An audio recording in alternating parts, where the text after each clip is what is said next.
Quiero que abran sus Biblias en Primera de Corintios, capítulo 3. Voy a leer un verso, pero voy a trabajar con este capítulo y, en fin, algunos detalles que vamos a sacar de esta carta.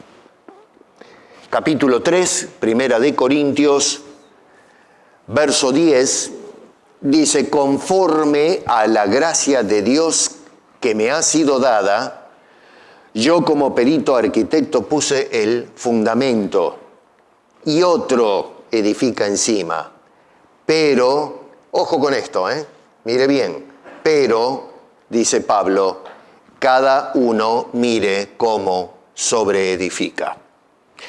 Padre, gracias por tu palabra y una vez más, humildemente te pedimos, Señor, que la bendigas, por favor, a nuestros bienes, a nuestros corazones, debo decir, y que salgamos hoy edificados. Te lo pedimos en el nombre de Cristo Jesús. Amén. Conforme a su gracia.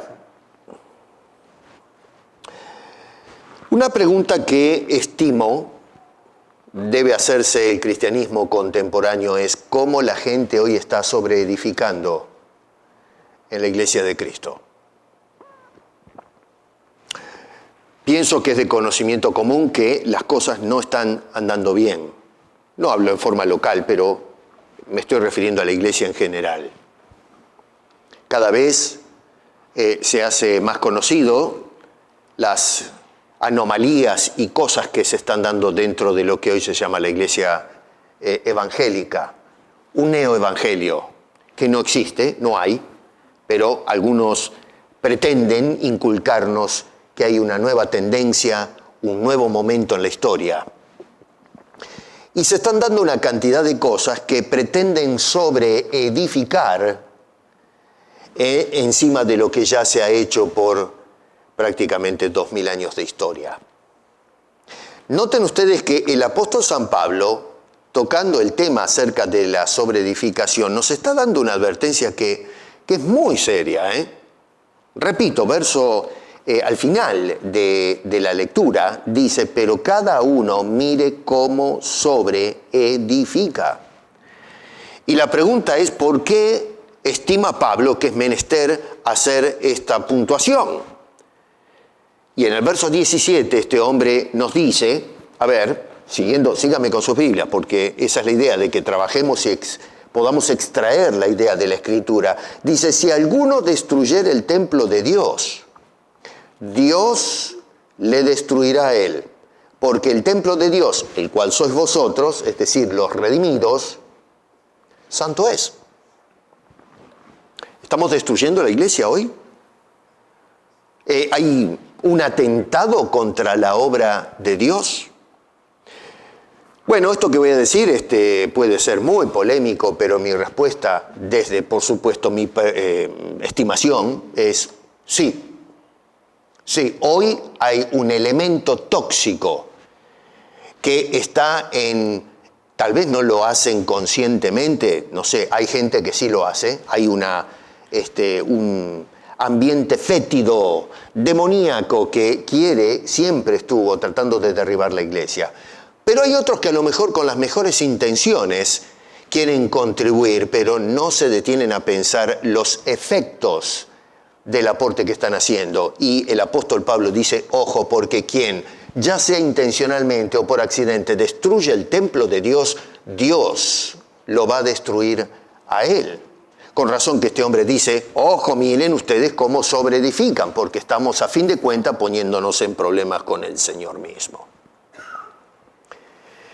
Esto que está diciendo el apóstol Pablo, pensaba yo en estos días, no solamente noto que no se está tomando en cuenta, no lo estamos tomando seriamente, sino que al contrario, hacemos caso omiso de la advertencia del apóstol San Pablo, y además, como si eso nos alcanzara, se está levantando hoy un edificio falso, llamado iglesia, o le llaman iglesia. Es un edificio que no se puede sostener.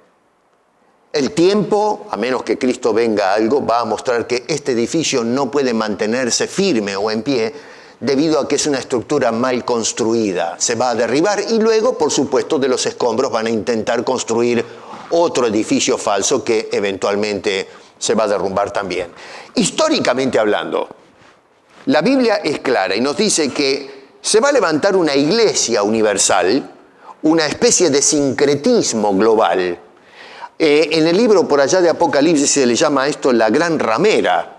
Y sin embargo ese edificio que pretende descollar en la sociedad y en la historia de la humanidad se va a venir abajo. Cuando Cristo venga lo va a dejar hecho escombros. Así que todo intento fuera de Dios, toda construcción que no se hace correctamente, eventualmente el Señor la trae hacia abajo. Así que es interesante que estamos levantando entonces un edificio falso y es obvio en ese edificio que la gracia de Dios está ausente, porque este es el tema de toda esta serie, la gracia de Dios. Y nadie puede venir a decirme a mí o a cualquier persona que tenga dos sentidos de razón que la gracia de Dios puede estar poniendo su sello en estas cosas que se están dando en la iglesia contemporánea. Más llamada iglesia porque no es la iglesia de Jesucristo y hay una sola iglesia que es la iglesia del Señor. Todo el mundo, hermano querido, está sobre edificados o encima de estructuras, vamos a ponerlos de esa manera. Es decir, algún fundamento, alguna base, algún cimiento. Nada sale porque sí nomás. Toda ideología, toda escuela filosófica, toda creencia, toda tendencia teológica, todo eso y mucho más tienen un fundamento de donde arrancan estas cosas. Nada aparece de la nada. Toda idea tiene un antecedente que da origen a la forma en que la gente piensa o cree en la actualidad. El sobreedificar, es decir, el edificar sobre algo que está puesto por debajo, es una parte inherente del desarrollo del pensamiento humano y la práctica de todos los quehaceres del hombre. Es a través de ese proceso de construcción y de cambio y también de expansión que las ideas y los pensamientos van evolucionando y se van adaptando, mejor dicho, a nuevas realidades, a nuevas perspectivas, a nuevo conocimiento, independientemente que el conocimiento esté correcto o no, puede ser conocimiento errado también, pero todo tiene un lugar de donde se originan las cosas. Y hay bases que están puestas por debajo de estas estructuras, repito, ideológicas, filosóficas, teológicas, religiosas, políticas, todo. Tiene una base de donde arranca todo esto. Y incluso la iglesia tiene esa base.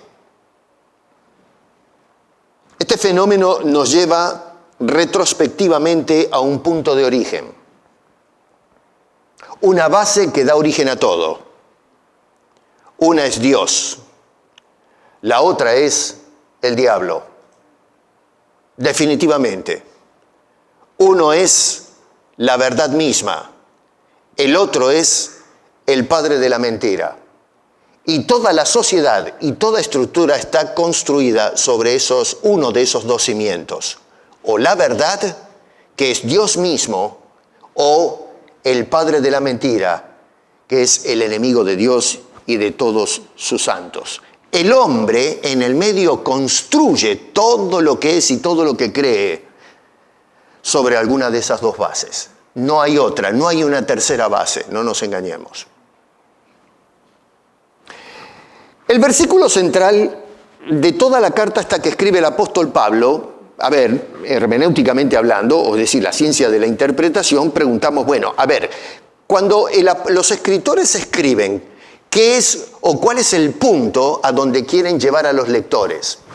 En este caso específico, miramos entonces a Pablo escribiendo a esta iglesia, una iglesia muy problemática, y la pregunta que nos hacemos cuando analizamos este documento histórico es, Pablo, ¿qué es lo que quieres dejar subrayado a esta gente de Corinto? Y por extensión, ¿qué es lo que Dios quiere dejarnos a nosotros que estudiamos hoy la carta de Pablo?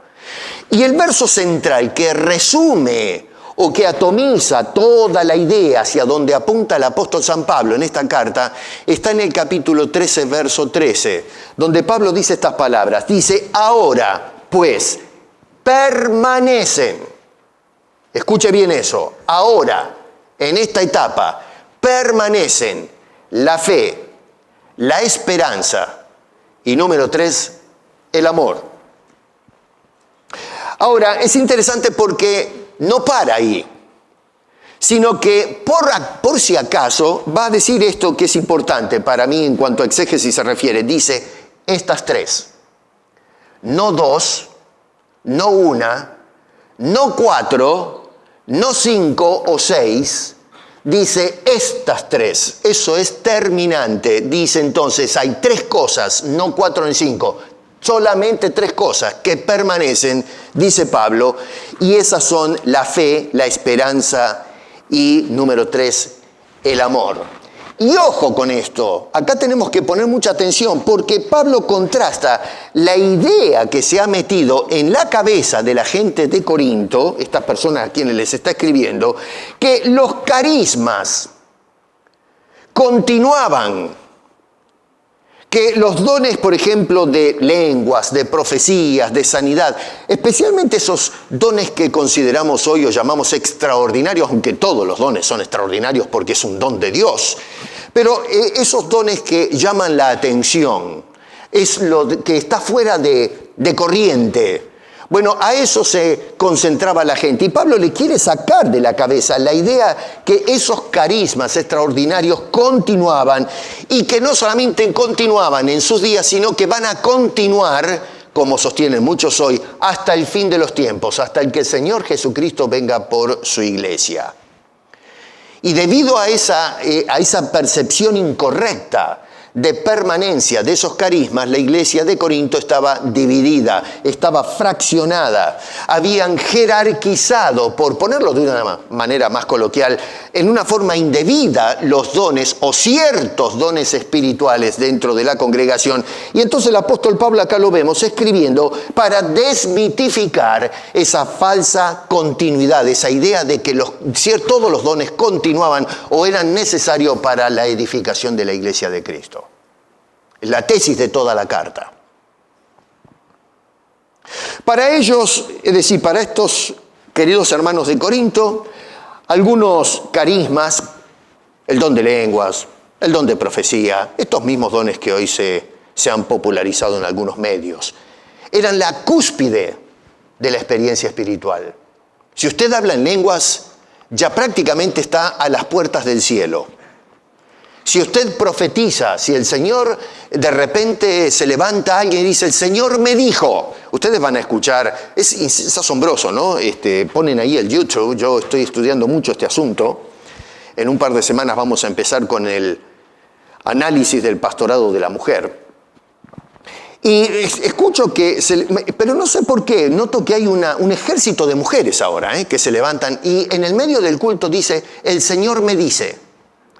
No es ya me dijo, dando a entender que a lo mejor en algún tiempo de profunda meditación o reflexión personal, de oración profunda, la persona en algún cuarto recibió, qué sé yo, una revelación secreta. Ahora ya eso tampoco, eso quedó atrás. Ahora es el Señor me dice o el Señor me está diciendo. O sea que, a ver, yo estoy parado delante de ustedes y de repente digo, el Señor me dice en este momento y entonces tiran la profecía a la congregación. Nadie pregunta si eso es cierto o no es cierto. La gente dice amén. Tenemos un ejército de personas. Y esa persona que dice, el Señor me dice, se la estima que está a las puertas del cielo, escuchando a Dios, y entonces Dios a esta persona que está en la cúspide de la madurez espiritual es la que transmite la palabra de Dios a los creyentes. Bueno, en Corintios pasaba algo parecido. Gente que había jerarquizado los dones y que colocaba a la persona en una condición espiritual por encima o superior a todas las demás. Y esto devengo en una arrogancia, en una soberbia, carente de amor, de comprensión de las cosas de Dios y de estimación de los demás, que ahora los estaban considerando como personas de segundo grado, cristianos de segunda clase. Esto llegó a los oídos de Pablo y generó una tremenda preocupación al punto de llevarlo a escribir esta carta que tenemos delante nuestro. Pablo acá deja establecido en esa declaración del capítulo 13, versículo 13, que es una declaración para mí vital para entender toda la carta, es que tanto la fe como la esperanza son virtudes fundamentales. No esos dones extraordinarios, sino estas son virtudes fundamentales para la vida del cristiano. Y sin embargo, ojo con eso, la fe y la esperanza pasan a un segundo plano cuando se enfrenta con el amor. El apóstol Pablo dice que la superior de todas esas tres virtudes teologales es el amor. Porque todavía podemos mirar esas virtudes teologales y caer nosotros también en el mismo error de jerarquizarlas. De decir, bueno, si tengo estas tres, estoy por encima de aquellos que hablan en lenguas o profecía. Y caemos exactamente en el mismo error en que cayeron los corintios, dando vuelta a la cosa. Es decir, estos consideraban que esos carismas eran los que los ponían en la cúspide de la fe, pero nosotros ahora decimos, no, tiene que ser al revés. Y terminamos poniendo en la cúspide otros carismas u otras virtudes. Y cometemos exactamente el mismo error de jerarquizar los dones de Dios. Y el apóstol Pablo va a decir, son vitales estos tres, pero uno es el que hay que tener en cuenta. Dice este hombre que es el amor. El amor. Ahora, cuando se trata de la edificación de la iglesia, ahora tenemos que ir al capítulo 3. Tenga en cuenta lo que dice en el capítulo 13, verso 13, pero estamos mirando el capítulo 3 y en este caso este hombre lo que va a hacer es hablar un poco acerca de la edificación de la iglesia. Y el verso central que reduce o sintetiza todo lo que dice en el capítulo 3, que después lo pueden leer a fondo en casa, es el verso 11. En el verso 11 del capítulo 3 dice, porque, escucha esto, nadie puede. Y miren el carácter enfático de lo que dice Pablo. Nadie puede poner otro fundamento que el que está puesto, el cual es Jesucristo. ¿Qué dice Pablo? No me interesa lo que digan los demás, pero ¿qué dice Pablo el apóstol? Nadie puede. ¿Qué dicen hoy la gente? Sí, se puede. Bueno, ¿qué hacemos? ¿Qué actitud vamos a asumir con esto? ¿Se puede o no se puede? ¿Tiene razón Pablo o tiene razón esta casta de supuestos apóstoles y profetas que hoy dicen, desafiando a lo que dice Pablo inspirado por el Espíritu de Dios? Sí se puede. Y no solamente se puede, lo estamos haciendo. Bueno, Pablo dice, no se puede, nadie puede poner otro fundamento. La pregunta es, bueno, ¿pero qué relación tiene esto que dice acá el apóstol Pablo en el capítulo 3, verso 11, con la idea central de toda la carta en el capítulo 13, verso 13, donde dice que hay tres virtudes que son las que permanecen? Eso quiere decir que hay otras que ya no permanecen, que son temporales. Entonces las tres son la fe, la esperanza y el amor. ¿Qué relación tiene capítulo 3, verso 11 con lo que dice en el versículo 13 del capítulo 13? Bueno, al sobreedificar sobre el fundamento que es, según dice acá, Jesucristo, la construcción que se lleva encima de ese fundamento debe ser realizada no con materiales falsos o inestables, como enumera ahí en el capítulo 3, verso 12, por ejemplo, entre algunas cosas, sino que tiene que ser fundamentado con fe, o debemos construir con fe, con esperanza y con amor.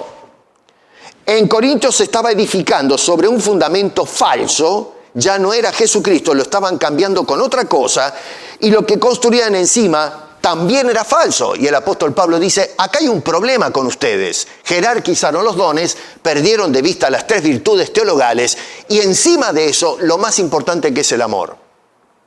Porque a ver, si se estaban peleando entre todos y había un merengue tremendo en esta congregación, ¿dónde va a parar el amor? ¿Dónde está el amor?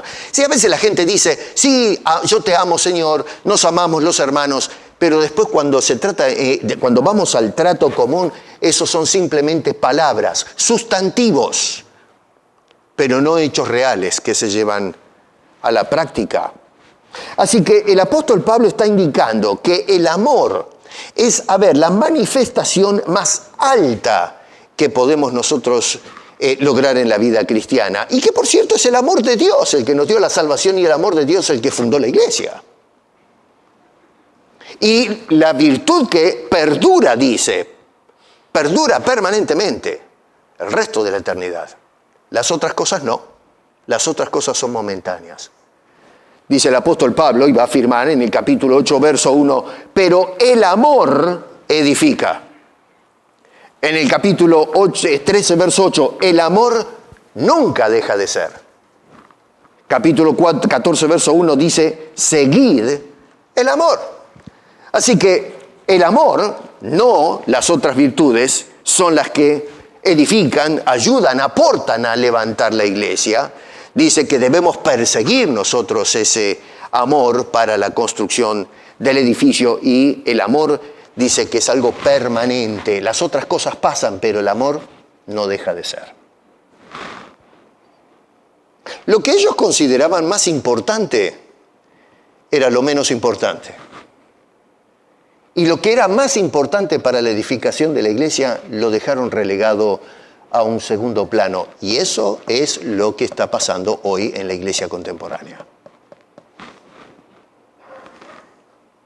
Estamos descartando las cosas necesarias para continuar la labor que comenzó Cristo. Es por falta de verdadero y perdurable amor, verdadero amor, que los creyentes en Corinto no solamente tenían una serie de conflictos entre ellos, sino que lo que pienso yo que era muchísimo más grave que eso todavía, es que estaban sobreedificando la iglesia en una forma desaprobada, no conforme a la gracia de Dios que Él estaba manifestando a los hombres. Ahora, acá lo que hay que hacer es tomar en cuenta, y esto es muy importante también, es que la gracia de Dios es justamente la base sobre la cual se construye o se levanta el servicio cristiano a Dios. El servicio es por gracia. La gracia es la base en la cual nosotros desarrollamos cualquier tipo de servicio en la obra de sobreedificación. Es justamente la gracia de Dios es a donde apunta este hombre. Es la gracia la que te capacita. Es la gracia la que te escoge. Es la gracia de Dios la que te habilita para poder, de alguna manera, servir a Dios en la obra de sobreedificación. No se trata de lo que el hombre quiere, sino de lo que Dios decide, lo que Dios determina. Y vuelvo a repetir, porque esa es la idea de Pablo, el amor es el ingrediente principal. Amados por gracia, y debemos así amarnos unos a otros en la obra de sobreedificación. Ahora, algo que hay que tener en cuenta en todo esto que está diciendo el apóstol Pablo en este capítulo, es que Pablo en ningún momento reclama ser el fundamento de la iglesia de Corinto. Note que el apóstol Pablo dice en el verso 10, en la segunda parte, dice, yo como perito arquitecto puse el fundamento. No dice, yo soy el fundamento. Dice, yo puse el fundamento, pero el fundamento es otra cosa, separado de Pablo. En otras palabras, a ver, Pablo es el fundador, no el fundamento. Él es el que fue como misionero y plantó la iglesia en ese lugar. Pero ¿qué es lo que plantó el apóstol Pablo? No a Pablo, no el apóstol o el apostolado. Lo que puso como base es Jesucristo. Su predicación estaba iniciada en la persona y en la obra de Cristo, a través de cual es una manifestación de la gracia de Dios. Por gracia somos salvos. Cristo es el medio de salvación, es el ejercicio y la manifestación absoluta de la gracia de Dios. Y Pablo plantó la iglesia en Corinto en ese fundamento que es Cristo Señor y Salvador. Insisto en esto, Pablo no dice yo soy el fundamento de la iglesia. Irónicamente hoy a veces escucho mensajes que me escandalizan porque hay pastores que se han hecho dueños y son señores de la iglesia.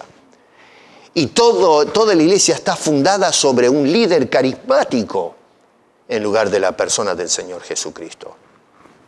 Así que cuando este hombre habla ahí, por ejemplo, dice puse, habla de haber predicado sobre las bases de Cristo Jesús.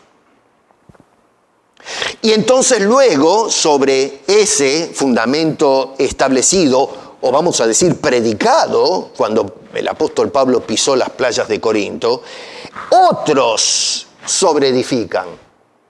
La base es Cristo, él puso el fundamento que es Cristo, y luego dice que la continuidad la hacen otros que continúan, pero que continúan construyendo o sobreedificando sobre ese fundamento, sobre esa base que estableció Cristo cuando comenzó a predicar como misionero en esas regiones del mundo.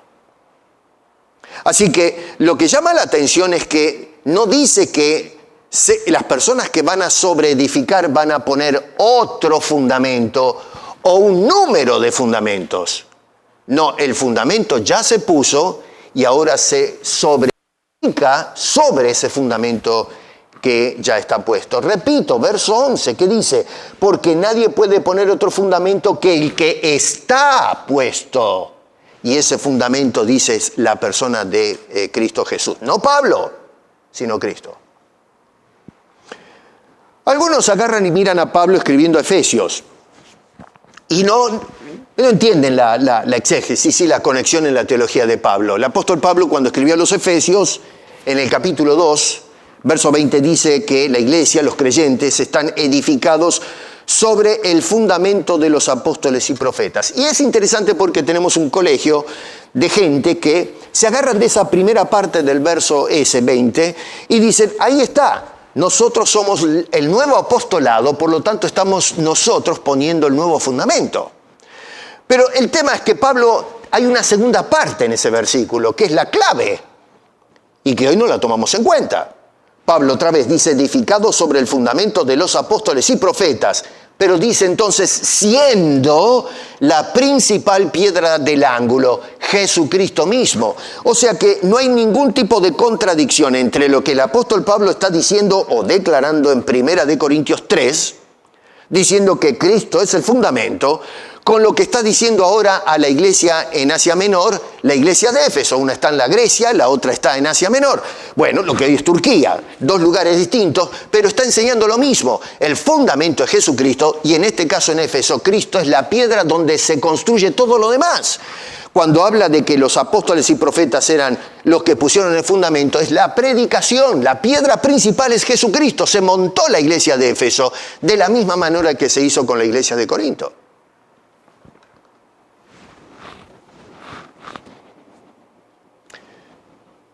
Hoy existe un movimiento que se le llama movimiento apostólico o movimiento profético. Me llama la atención porque en el Nuevo Testamento no existen esa fraseología. Usted no va a encontrar en la Biblia hablar de un movimiento apostólico o un movimiento profético. El lenguaje es foráneo, no existe en la Escritura semejante cosa, ni siquiera en las primeras décadas del cristianismo, cuando el Señor ya definitivamente consagró a estos hombres que eran discípulos a ser apóstoles o enviados, no encontramos que se los describía como un movimiento apostólico. En tal caso se habla de un movimiento del Espíritu trayendo convicción a las masas para venir a Cristo. Pero jamás se habla de un movimiento apostólico, es el Espíritu el que se mueve. Pero hoy hablamos de movimiento apostólico y profético. Otra vez, términos que suenan bien, pero no encuentran asidero en las Sagradas Escrituras. Y resulta que este nuevo movimiento hoy proclama a viva voz que están justamente escogidos por Dios para colocar el nuevo fundamento de la iglesia, la nueva iglesia, marcando una nueva era para el cristianismo. Y es por eso que hoy vemos multitudes yendo a estas iglesias apostólicas o proféticas y escuchando a estos. Yo mismo escuché a alguien decir eso, con mis propios oídos, ahí enfrente, decir a una persona, decir, nosotros los apóstoles, él uno de ellos, estamos poniendo el fundamento en estos días de la nueva iglesia.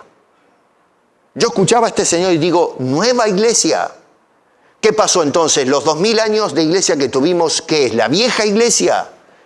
Cuando la Biblia habla en esos términos que la iglesia va a envejecer, que la iglesia va a quedar caduca, que se va a convertir en una institución arcaica que Dios va a tener que tirar por la ventana para crear otro nuevo pueblo, otra nueva iglesia. ¿Qué clase de términos utilizan estos hombres? ¿Con qué autoridad moral y espiritual hablan estos individuos? Y sin embargo ese es el tenor del momento. Eso es lo que escuchamos, no solamente en las iglesias, pero ahora a través de las redes sociales.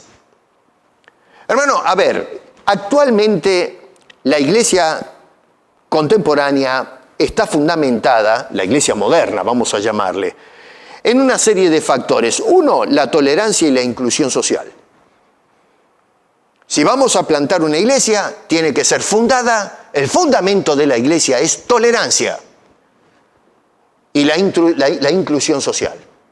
Y es por eso que vemos que cualquier pecador, no digo que los pecadores no deben, pues la iglesia es un pueblo de pecadores, pero una cosa es de pecadores perdonados, habiendo venido al fundamento de la iglesia que es Cristo, y otra cosa es, ven pecador y sigue pecando y vive, no te preocupes en cuanto al perdón, la salvación, la confesión de pecados, todo vale. Y tenemos que entrar gente haciendo cualquier cosa dentro de la iglesia. ¿Por qué? Bueno, porque el fundamento de la iglesia tiene que ser la tolerancia. Es decir, agendas sociales, agendas filosóficas del momento que se pululan hoy en los medios de comunicación.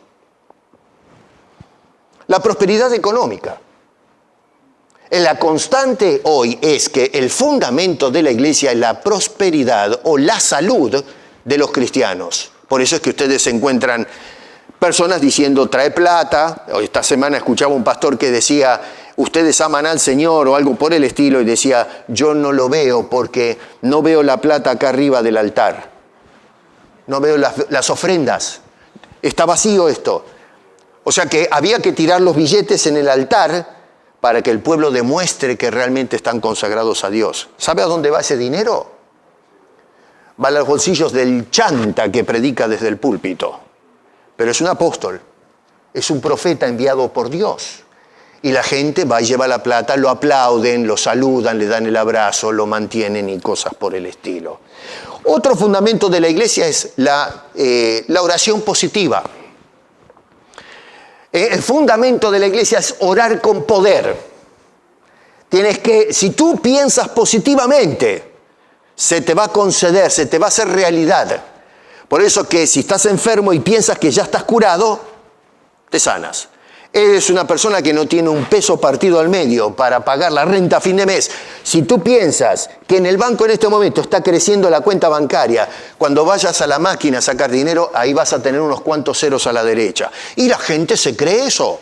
Eso es lo que se predica hoy en las iglesias. Esa es la base, el fundamento de las iglesias. El feminismo. El feminismo. Hoy el feminismo, no la feminidad, que es distinto, el feminismo inundó la iglesia. Y ya le digo, en 2 semanas voy a empezar la serie acerca del feminismo. El feminismo se metió en la iglesia. Ya permeó la sociedad, pero una cosa es lo que sucede en la sociedad, otra cosa es lo que sucede dentro del mundo. La liberación de modelos arcaicos, patriarcal, heterogéneo o heteronormativo. Nosotros los hombres tenemos que empezar a dejar nuestro lugar para darle lugar y la oportunidad a diversidad de género, que ya ni sabemos qué quiere decir la palabra género, es un lío. El relativismo moral, la justicia social, sincretismo religioso, tecnocentrismo, etc. Todas estas cosas son lo que se debe poner como fundamento para que una iglesia crezca. Si tú no tomas en cuenta estos fenómenos socioculturales, la iglesia va a ser de pocos miembros, una iglesia abandonada y eventualmente una iglesia que se va a secar y dejar de ser. Esa es la idea que se plantea hoy. Y gracias a Dios que levantó este nuevo apostolado para que poniendo estos cimientos puedan revivir la iglesia. Peter Wagner, por ejemplo, en su libro Apóstoles y Profetas, el fundamento de la iglesia, es el título del libro. Dice que por primera vez desde el comienzo de la iglesia, escuche bien, 2000 años pasaron, es la primera vez dice este señor, desde que comenzó la iglesia, que Dios está levantando apóstoles y profetas para establecer el fundamento de su plan. ¿Me quiere decir usted qué estuvo haciendo Dios y el Espíritu Santo los últimos 2000 años?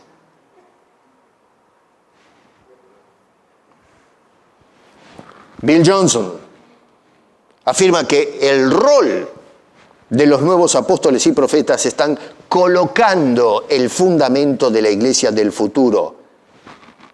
El argumento, la tesis de todo ese libro es que el nuevo fundamento, no ya Jesucristo, hay otro fundamento, está tomando lugar de mano de los nuevos líderes que levantó el Señor, que son los apóstoles y los profetas. Dígame, ¿usted quiere construir su vida espiritual y su hogar y todo lo demás sobre ese fundamento nuevo? Pero, a ver, ¿qué es lo que nos dice el apóstol Pablo? Porque si vamos a tomar en cuenta lo que dice esta gente, tenemos que agarrar la carta de Pablo a los Corintios y quemarla. Porque Pablo nos mintió. Pablo no habló movido por el Espíritu de Dios. Un tipo caprichoso, un patriarca, un hombre arcaico en su manera de pensar y que inclusive, a ver, hay una pastora famosa, profetisa en Latinoamérica, que tiene el descaro de decir que el apóstol Pablo era un machista. Y está en el YouTube, ¿eh? Esto no me lo estoy inventando, está ahí. Dice, Pablo era un machista. No sabía que era un machista. Así que esta señora tiene el tupé de descalificar al apóstol de Cristo. ¿Con qué autoridad? Digo yo, si Pablo era un machista, si esta mujer tiene una autoridad para decir, él es un machista, ¿qué es ella entonces? ¿Acaso no es una, no sé, no se puede decir feminista porque no encaja con la idea, pero es una machista con pollera? Por ponerlos un disparate, pero está haciendo lo que supuestamente acusa del apóstol San Pablo. Y la gente, una cantidad de pastores aplauden y siguen en las redes. Una cantidad de gente que la sigue está descarada diciendo semejante cosa. Pero ¿cómo? Y uno puede decir, ¿qué lenguaje duro que usa? Pero ¿qué lenguaje le encaja a una persona así? ¿Cómo le podemos describir a una persona que atenta contra el Espíritu de Dios revelando su voluntad a través de los hombres del pasado? Pablo, ¿qué nos dice? Dice, nadie puede poner otro fundamento, pero Johnson, Wagner y estos señores dicen, no, Pablo está equivocado, sí se puede, estamos poniendo otro fundamento. Nadie puede poner otro fundamento que el que está puesto, el cual es Jesucristo. No dice, se está poniendo todavía el fundamento, dice, ya está puesto. No dice se va a continuar poniendo o que en el futuro va a haber una parálisis y luego Dios va a volver otra vez a poner un fundamento para una iglesia nueva. Cuando dice está puesto, la traducción de la palabra krimenon quiere decir, es un participio técnicamente hablando, y quiere decir que se describe un estado de cosa, algo que ya está, no que hay un proceso. Esa es la idea de ese participio en tiempo presente para aquellos que después analizan un poco mejor la gramática. Así que, hermanos, sí, es totalmente incoherente pensar que lo que ya está puesto todavía no está puesto. O que lo que está puesto todavía se va a poner en el futuro. A ver, decir que el cimiento de este edificio donde estamos nosotros está puesto, pero vamos a poner el cimiento, ¿hace sentido eso? No hace sentido. Si está puesto, ya está puesto. Si estoy poniendo cimiento es porque todavía no está puesto, lo estoy poniendo. Y decirlo, vamos a poner en el futuro, cuando ya el edificio está montado, es otra contradicción, porque quiere decir que tengo que poner otro fundamento para construir otro edificio. Y sin embargo, ese término ilógico es el que utilizamos para razonar el nuevo apostolado y movimiento profético de la iglesia contemporánea. Tenía razón Pablo en escribir estas cosas, porque así es como pensaban los corintios y así estamos pensando en la actualidad en la iglesia. Ahora, esto nos lleva a una serie de conclusiones. Usted dirá, ¿qué tiene que ver esto con la gracia de Dios? Tiene mucho que ver con la gracia de Dios. Le voy a explicar por qué. Hay una serie de conclusiones a las cuales arribamos que son de vital importancia. Pablo otra vez dice, conforme a la gracia de Dios, dice, yo puse el fundamento. No es que a Pablo se le ocurrió, tuvo una epifanía, ¿no es cierto?, ideológica o religiosa, y dice, voy a plantar un edificio, un templo, qué sé yo, una institución acá abajo. No, dice, por la gracia de Dios que me fue dada, yo puse ese fundamento que es el Señor Jesucristo. Y entonces, lo que observamos en el contexto de lo que les estoy diciendo es que puede y realmente sucede que hay un abuso de la gracia de Dios. A ver, cuando Pablo dice que por la gracia de Dios él puso el fundamento y otro sobreedifica, está escribiendo una iglesia que estaba haciendo todo al revés. Y Pablo lo que está diciendo a esta gente, ustedes están abusando de la gracia de Dios. Abusan de los dones, abusan de la teología, abusan del orden moral de la iglesia. Había unos escándalos tremendos. Abusan inclusive de cómo se tiene que institucionalizar el matrimonio, cómo se debe entender. Había cosas raras en cuanto al matrimonio. Una cantidad de cosas. Y Pablo lo que está diciendo es, señores, ustedes están haciendo no uso, sino abuso, usufructo incorrecto de la gracia de Dios a su pueblo. Número 1, versos 1 al 4, abusando de la gracia de Dios, dividiendo la iglesia en pos de líderes carismáticos. Después lo lea en casa, ¿no? Pero el verso 4 más o menos hace la conclusión diciendo Pablo, yo ciertamente soy de Pablo, decían algunos. Yo soy de Pablo. Y otro, yo soy de Apolos. Y dice, pero escúchenme una cosa, ¿no son carnales ustedes cuando tienen esa manera de pensar? Yo sigo a Pablo, a mí no me vengan con cosas raras. Bueno, andate con Pablo, yo sigo a Apolos. A mí me gusta el Apolos, como habla. Y entonces, si dijésemos que a uno le gusta como predica Pablo porque era un gran teólogo y Apolos tenía una elocuencia, parece bastante interesante, que digamos, bueno, un asunto de me gusta este y no me gusta el otro. Pero ese no es el asunto es que habían partido la iglesia diciendo, este es el hombre que hay que seguir. Y otros decían, no, este es el hombre que hay que seguir. No Cristo, no Dios, no la palabra, el hombre. Y eso dividió la iglesia. Hoy la iglesia cristiana está dividida en caudillaje, hermano. Dios no puso por gracia a estos hombres para que practiquen el caudillaje, sino para poder poner base y luego sobreedificar correctamente sobre esa base. No para seguir a arquitectos o albañiles o maestro mayor de obra. Caudillaje. Y sin embargo es lo que se estaba dando en la iglesia cristiana. Hoy la gente se convirtió en seguidores de hombres. Yo he escuchado a algunas personas, y me perdonan los que me siguen en el canal, que dicen, no, pastor, yo lo sigo a usted porque a mí me gusta. No, señor. No, señor. Siga a Cristo. Dígame una cosa, si me muero mañana, ¿qué pasa? Apaga el televisor. Se murió Piesco. Se murió Piesco. ¿Qué hace usted entonces? ¿Se suicida? ¿Se mata? Eso es porque nosotros terminamos hoy siguiendo hombres. Y hoy líderes carismáticos que mienten, nos engañan, que quieren que los sigamos a ellos para sacar partido en lugar de seguir aquel que es el cimiento de tu vida, de la iglesia, del futuro de este mundo, que es Cristo Jesús. Pero la gente hoy se convirtió en seguidores de hombres en lugar de ser seguidores de Cristo, de Dios. Hoy seguimos, se acuñó esta palabra, no sé si la han escuchado, está muy dando vuelta por ahí, influencers. Es la época de los influencers, que hay cada papa fritas de influencers, porque la verdad, disculpen, pero salen cada cosa en el TikTok y qué sé yo. Ahora mis hijas me pusieron no sé si el TikTok o una de estas cosas, ¿no? Y aparecen cada mequetrefes haciendo el ridículo, francamente. Yo, a ver, esto lo dije creo que el otro día, acepto que haga el ridículo un muchacho que recién aflora la vida, ¿no? Un adolescente, ¿qué se puede esperar? Le falta, no está madurando. Es como cuando se comen una fruta verde y sale amarga y uno dice, a esto le falta. Bueno, los chicos están creciendo, hay que darle tiempo, hay que dejarlos en el horno. Pero mi querido, gente grande, 40 años, haciendo el papelón y allí poniéndolo en las mujeres grandes, haciendo un papelón francamente. Yo pensaba en estos días, esto es un paréntesis, ¿no? ¿Por qué si yo me pongo a bailar como un muchacho de 20 años, por qué al chico lo aplauden y, en el caso mío, se reirían de mí?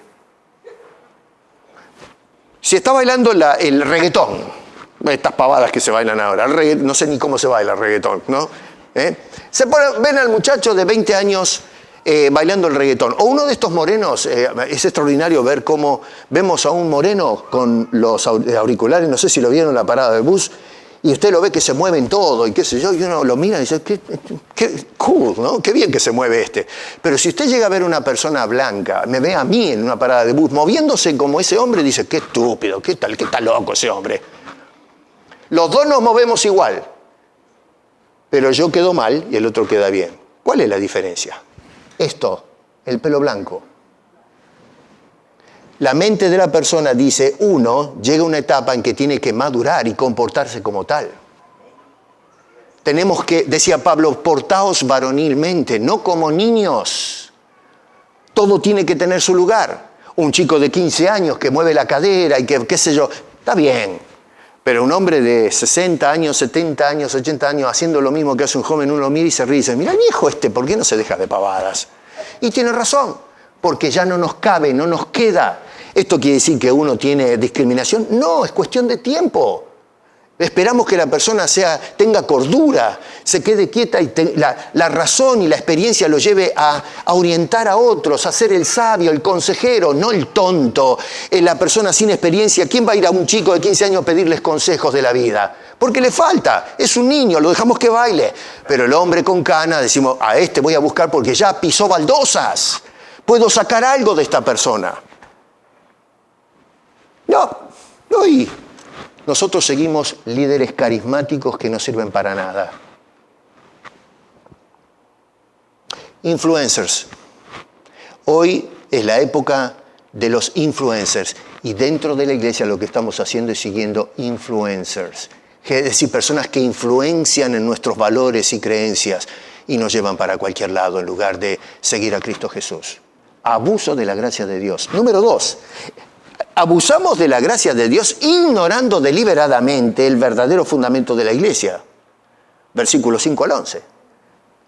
A ver, Pablo plantea en el versículo 5, ¿qué son los hombres que sirven o lideran al pueblo?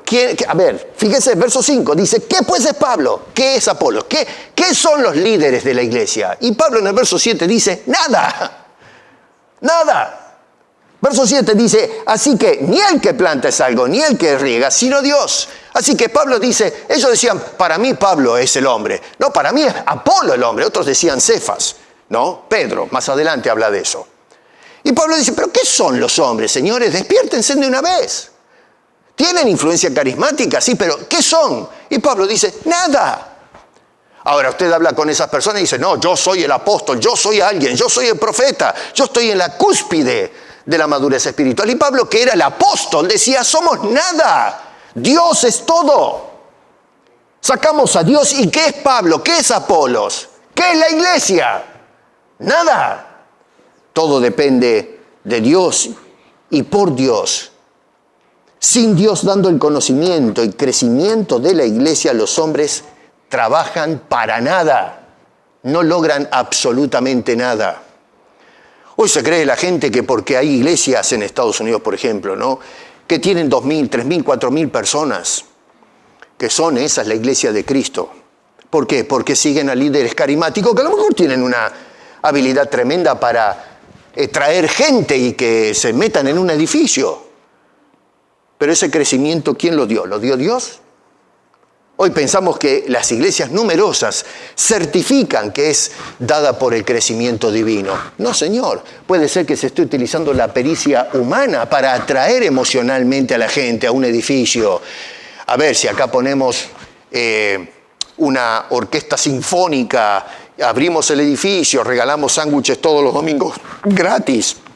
Y le damos algún viajecito gratis al Niagara Falls con un restaurante en la torre esa por allá. Probablemente la gente venga para ligar algo gratis y llenamos el edificio. ¿Sabe qué fácil llenar este edificio? Le regalo, como hizo un pastor, le regalamos $5 a cada uno. Nos paramos a la puerta y le decimos a la gente, ¿quiere $5? Sí, cómo no, tome. Pero tiene que entrar 1 hora a escuchar al charlatán que está ahí adentro. No nos vamos de vacaciones y nos paran diciendo a veces, mire, le vamos a dar un ticket para el teatro esta noche si se aguanta 5 horas un seminario para comprar lo que es timeshares, los que viajan. ¿Saben de eso? Y decimos, bueno, pero me van a dar gratis el ticket para el teatro o un restaurante y bueno, vamos a comernos 3 horas a escuchar a estos charlatanes. Después decimos que no estamos interesados, pero llenan el seminario. Bueno, es fácil llenar la iglesia. Le regalamos $10 a cada uno. Después pedimos la ofrenda y lo recuperamos. Pero $10 a cada uno se llena. En un mes tenemos la iglesia llena. Esa es la mentalidad de hoy. Dios bendice esta iglesia. No, mi querido. El crecimiento no lo daba Pablo, no lo daba Apolos. Dios es el que da el crecimiento. Pero entonces, ¿qué? Uno se pregunta, ok, Canudo, Pablo, pero si tú no eres nada, y Apolo no eres nada, ¿qué son entonces? ¿Qué somos nosotros? ¿Cuál es el papel de los hombres que por gracia Dios escogió? Porque acá dice este hombre, conforme a la gracia que Dios me dio, me puso a colocar, me puso como perito arquitecto y puso el fundamento. Entonces, a ver, Pablo, ¿qué papel desempeñas? Bueno, dice en el versículo 9 que somos colaboradores de Dios. ¿Se dan cuenta que es distinto? Pablo dice, yo soy nada, es Dios. ¿Y tú qué eres? Yo simplemente colaboro con Él. Soy un colaborador de Dios. Dice que somos colaboradores, somos su labranza, somos su edificio. Así que conforme a esa gracia de Dios, unos hacen una cosa y otros hacen otra cosa. Uno pone el fundamento en la predicación y dice, y otro edifica o sobreedifica. Así que noten la perspectiva de Pablo, qué distinta a las de ahora. Es la gracia de Dios que escoge a uno para hacer una cosa y luego escoge a otro para hacer otra. Pero todo tiene que ser conforme a la gracia, el diseño de Dios, para edificar como corresponde. Lo que hacemos hoy es hacer un abuso de esa gracia de Dios para edificar como se nos antoja. Y es por eso que hoy el edificio es un desastre. La iglesia es una calamidad lo que se está dando. Cuando dice que Jesucristo es el fundamento de la iglesia, debemos recordar que Cristo es la expresión máxima, más sublime de la gracia de Dios por los perdidos. Cuando tú ves a Cristo, ves la gracia de Dios. Cuando ves a Cristo dando su vida en la cruz, es la gracia de Dios. Cuando ves a Cristo poniendo la base de la iglesia, es la gracia de Dios. Y lo que construimos sinceramente sobre esa base es por la pura gracia de Dios. Yo estoy aquí por la pura gracia de Dios. Tú estás ahí por la pura gracia de Dios. Somos todos iguales por la pura gracia de Dios. Es la manifestación de la gloriosa gracia de Dios, todo lo que vemos y lo que se hace para la gloria del santo y poderoso Creador. Y número 3, otra manera de abusar de la gracia de Dios es construyendo mal y destruyendo el templo de Dios. Versos 12 al 17 vemos el abuso mediante la construcción con material inadecuado. Y Pablo lo que dice, dice, si sobre este fundamento alguno edificare oro, plata, piedras preciosas, madera, heno, hojarasca, a fin de cuentas, el día del juicio dice que va a revelar lo que se edificó como corresponde y aquello que es simplemente pasto seco. Por eso Pablo dice, ojo cómo sobreedificas, porque lo que haces hoy va a pasar por el juicio divino y vamos a ver si realmente hiciste lo que la gracia de Dios te otorgó que hagas o hiciste un abuso de la gracia del cual no sacaste o no recataste ningún tipo de beneficio.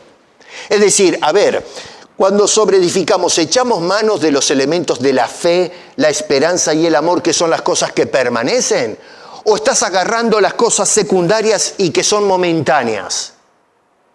El apóstol Pablo dice, mira bien el material con el que estás edificando, escribiendo a esta gente y hoy, por supuesto, contemporizando la Escritura, hablándonos a todos nosotros qué método de edificación y qué elementos estamos utilizando o poniendo en el edificio que lo mantengan en una forma permanente. Así que nosotros tenemos que mirar hoy con mucho cuidado, y pienso que más que nunca, siempre hubo errores y gente rara en la historia, pero hoy hay una hiperexplosión de esto. tenemos que mirar con mucho cuidado cómo edifican algunos y cómo nosotros intervenimos. Y si estamos colaborando con Dios o estamos colaborando con los maleantes que se metieron dentro de la iglesia, que son falsos albañiles que construyen mal. Y segundo, la destrucción del templo. Versos 16 y 17, más o menos para ir cerrando, dice este hombre, a ver, ¿no sabéis que sois templo de Dios? Y la verdad que, ¿cuál es la respuesta? Sí, claro que sé. A mí, que una persona recién se convirtió, no lo sepa, es entendible, pero la iglesia sabe que es el templo de Dios, dice este hombre, y que el Espíritu de Dios mora en vosotros. Nada más. No, el que mora en nuestra iglesia es el apóstol fulano, la profetiza tanto. El Espíritu de Dios, dice, mora en nosotros. Y si alguno destruyera el templo de Dios, Dios le destruirá a él. Te metes en lío con Dios. A mí, yo pienso que esto es para ponerse a temblar cuando miramos lo que dice el apóstol Pablo por inspiración.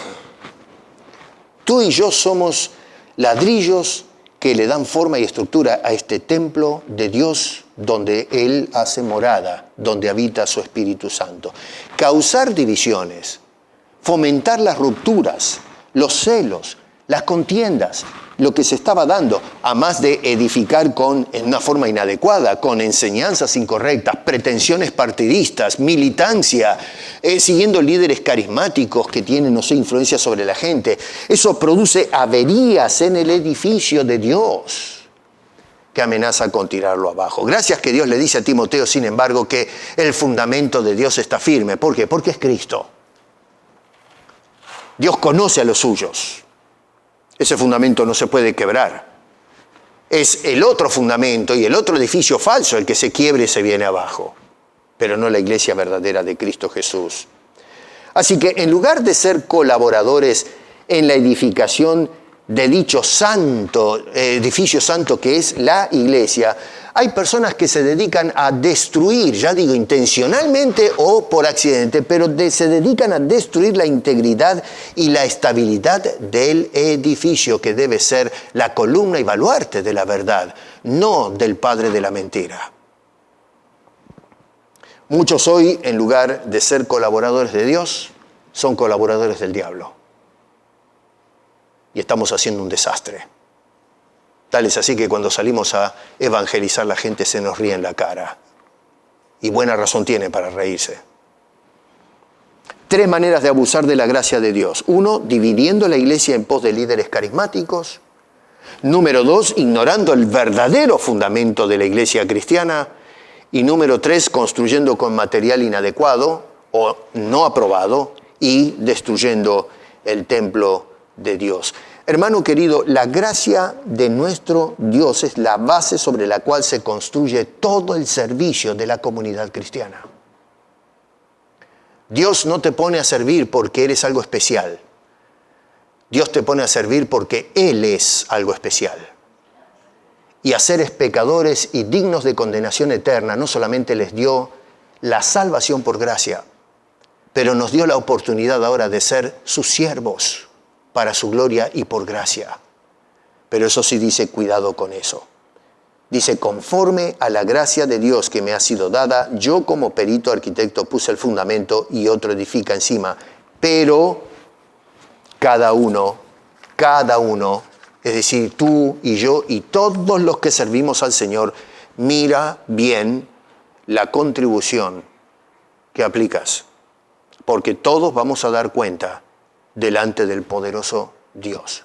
¿Estamos construyendo en base a la gracia de Dios o estamos abusando de esa gracia para destruir o atentar contra este edificio histórico que es la iglesia de Jesucristo, el pueblo o familia de Dios, que eternamente vamos a pasar el tiempo en la presencia de nuestro soberano Dios?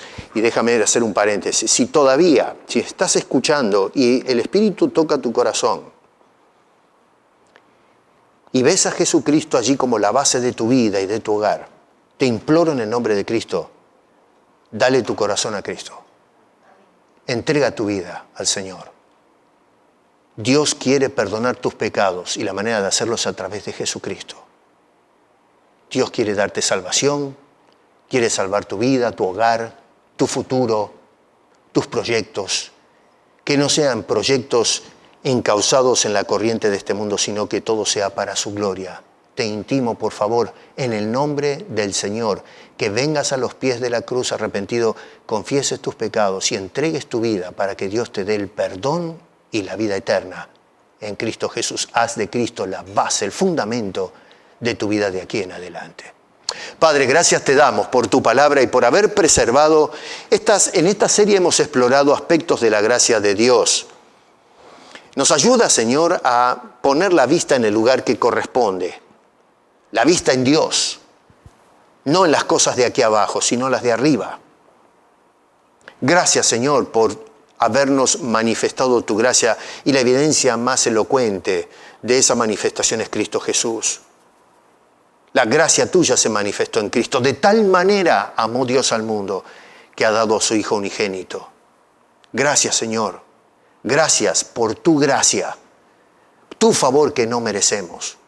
Ayúdanos ahora a echar mano de esa gracia, a no abusar de ella, Señor, para que vengamos a hacer o a caer en este corintismo que estaba padeciendo esta iglesia local en aquel entonces. Ayúdanos a no imitar los errores, sino imitar a Pablo, que entendió el concepto de la gracia y como que por esa gracia podemos ser colaboradores tuyos en la edificación de la iglesia hasta el día que nos lleves a tu presencia. Bendícenos, Señor. Te lo pedimos en el nombre precioso de Cristo Jesús, la expresión máxima de tu gracia. Amén.